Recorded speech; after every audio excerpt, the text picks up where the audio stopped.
Happy Friday, y'all. Welcome to lesson 7.2. What we're going to talk about today is just sort of a brief overview of the causes of the Great Depression. We'll start that by looking back at the 20s. We talked about the Roaring 20s. We talked about America getting wealthy. We talked about wealth being more evenly distributed than it was before that. Specifically, the national wealth is going to double during the 20s.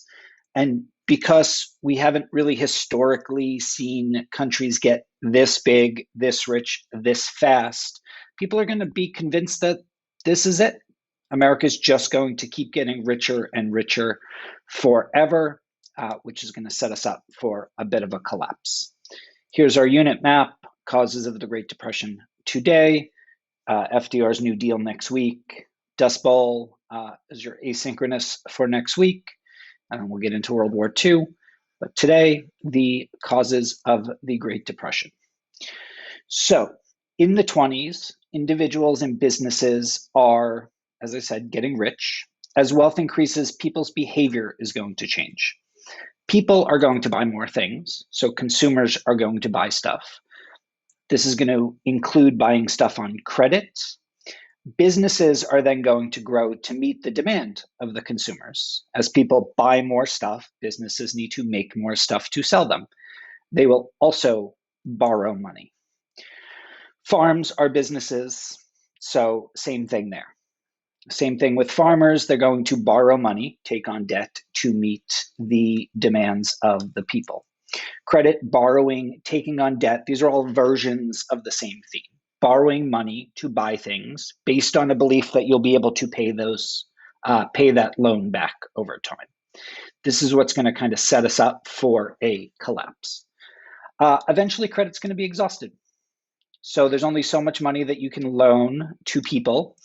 Once that happens, people can no longer buy the goods that businesses expanded to produce for somewhat complicated economic reasons. It's easier for businesses to lay off workers than to decrease production. Workers who are laid off can no longer pay their credit card bills. Because they can't pay their credit card bills, they can't buy the goods that businesses are producing. Again, easier for businesses to lay off workers than decrease production. So this is going to create a cycle. Credit's exhausted, people can't buy stuff, businesses lay people off, the people that are laid off then can't buy stuff, and this is going to cycle through, spiral or snowball through to make a little economic dip into a rather large economic dip. Remember, we talked about this during class last week, or this week that just ended, how the stock market works. Raising funds, companies are going to sell stocks to investors. They're going to sell a piece of their company to investors.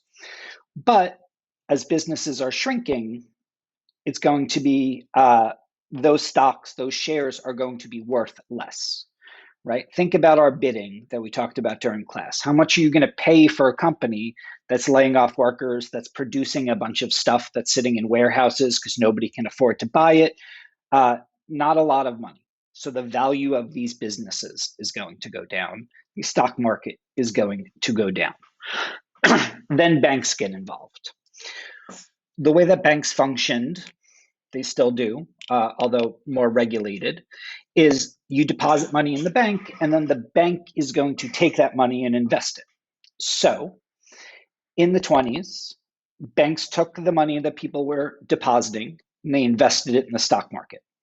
These banks were independent, they were unregulated, there was no sort of insurance to protect people's deposits.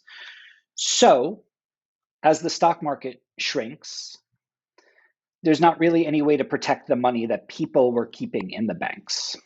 So once the stock market starts to crash, people are going to rush to the banks to get their money out. This is what's referred to as a bank run, people rushing to banks to take their money out.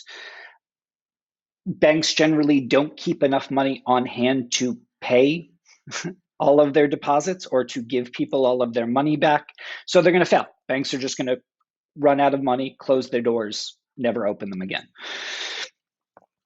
During the Depression, we see 11,000 banks close. We see $14 billion lost. So just one more time, banks take the money you deposit, they invest it in the stock market.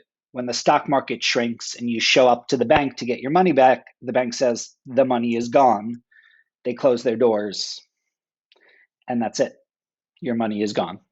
Over $14 billion were lost.